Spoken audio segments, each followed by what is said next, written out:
Il y a une nouvelle génération qui est rentrée dans le dialogue islamo-chrétien et qui, en fait, qui a complètement saccagé les notions et les fondements qui ont été posés à l'époque. Déjà à la base, comme j'ai toujours dit, la religion comparative, c'est pas quelque chose qu'on conseille, d'accord? Nous, à l'époque, on est rentré par nécessité, et aujourd'hui, je pense qu'il y a des personnes qui étaient un petit peu réticentes à l'époque, qui commencent à comprendre l'utilité de cette discipline. Mais c'est pas quelque chose qu'on encourage. C'est une discipline qui nécessite de la révision, de l'entraînement, lire, comparer, etc. C'est pas simple. Il y a beaucoup de personnes, malheureusement, beaucoup de jeunes qui sont lancés dans cette discipline et qui ont pensé que tout le monde peut se lancer comme ça.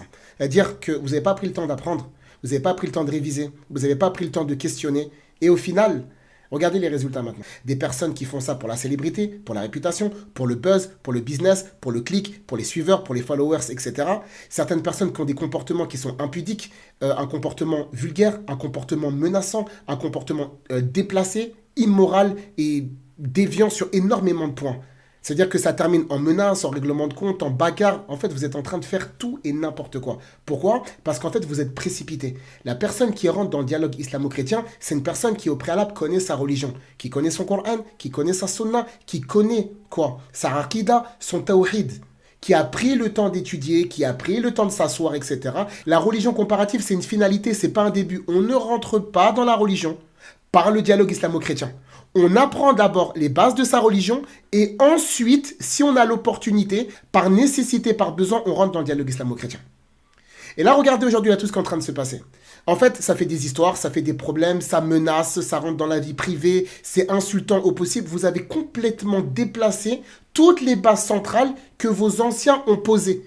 Il y a eu quoi? Énormément de travaux qui ont été faits. Il y a eu de la recherche, des vidéos, des débats, des conférences, des séminaires, des gens qui ont fait énormément d'efforts pour que vous arriviez 10 ans après et que vous remettiez tout en cause par l'immoralité, par quoi? L'immaturité et le manque de responsabilité et de maturité. On est dans une course au buzz, on est dans une course au succès et on a envie d'y aller. Alors voilà tout, moi j'ai envie de lancer ma chaîne, j'ai envie de lancer mon Discord, j'ai envie de lancer mon serveur, j'ai envie de lancer tel, etc. Pourquoi? Parce qu'en fait, il y a un manque de sincérité envers Allah subhanahu wa ta'ala qui finira par vous rattraper tôt ou tard. Soit par des doutes, soit potentiellement par des apostasies, soit par des problèmes sur différents aspects de la vie. Pourquoi? Parce que la base notoire n'est pas correcte. Et ça, en fait, vous le paierez tôt ou tard. Que nous, notre génération, on n'est pas une génération qui est contre le fait qu'il y ait des jeunes qui fassent darwa, qui fassent des efforts, etc. Non.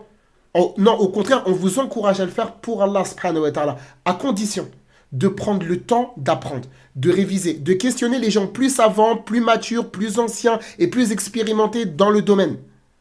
Avant de rentrer justement dans ce type de, dans ces types de batailles d'ego, de nefs, etc. sur Internet.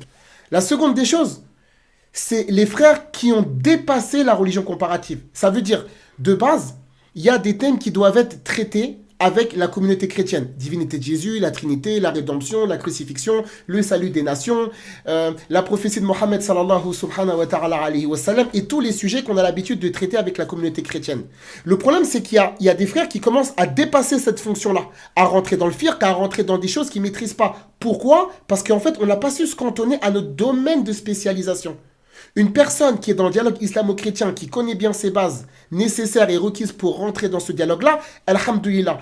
Par contre, le fait de rentrer dans des fatwas, le fait de commencer à dépasser votre fonction parce que vous êtes connu dans votre discipline, non. On ne respecte plus le plan, on ne respecte plus les paliers, on ne respecte plus les aînés, on ne respecte plus les enseignants, et on ne respecte plus les règles étiquetées et codifiées établies par Allah subhanahu wa ta'ala pour obtenir la réussite dans la religion d'Allah azza wa jal. On n'est pas en train de vous dire que vous n'allez pas être les futurs grands prédicateurs. Inch'Allah, wallah, on vous le souhaite du plus profond du cœur. Ce qu'on vous demande simplement, c'est de respecter les règles. Et d'être patient, d'être endurant et de garder espoir. Ça, c'est la première des choses. La deuxième des choses, ne pas brûler les étapes. La troisième des choses, respecter les gens. Même si vous n'êtes pas d'accord avec les chrétiens. Même si vous n'êtes pas d'accord avec les juifs. Respectez les gens. Et si parfois, vous avez vu que les frères de Hanifia, on a peut-être accéléré une ou deux personnes, on sait pourquoi est-ce qu'on l'a fait. Il y a des personnes qu'on a contactées en privé. Il y a des personnes sur lesquelles on a patienté pendant des années. Il y a des personnes avec lesquelles on s'était mis d'accord pour que tout se passe bien, qui ensuite ont enfreint les règles des engagements et des accords sur lesquels on était. Et ça a donc nécessité de notre part le fait de prendre le dossier de manière différente. Mais de base, notre discours, vous le connaissez. C'est que le dialogue islamo-chrétien se passe dans les meilleures des conditions. Par contre, effectivement, s'il y a une personne qui vient pour gêner ces choses-là et qui vient pour gangréner le dialogue islamo-chrétien, effectivement, on va durcir le ton pour que le climat redevienne correct. Mais ça n'a jamais été des choses personnelles, ça n'a jamais été des règlements de compte. On n'a jamais en fait offensé qui que ce soit gratuitement, simplement pour des guerres d'ego, de nefs, de fierté, etc. Jamais de la vie. Rentre pas dans la vie privée des gens. Insulte pas les gens. Rentre pas dans des choses privées par rapport à des gens. Ne les troll pas gratuitement si la personne n'a rien fait. Ne soyez pas injustes s'ils n'ont rien fait. On reste dans les règles, on reste dans le cadre.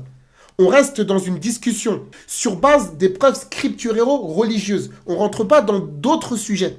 Aller faire des règlements de compte, se bagarrer, se donner des rendez-vous, insulter, parler des parents, etc. C'est quoi ça?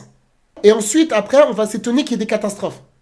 Qu'il y ait des apostasies, qu'il y ait des doutes, qu'il y ait des questions. C'est normal parce que c'est vous qui vous êtes précipité dans ce groupe. C'est vous qui êtes les responsables. Vous êtes en train de faire un travail qui est extraordinairement important et c'est extraordinairement beau ce que vous êtes en train de faire.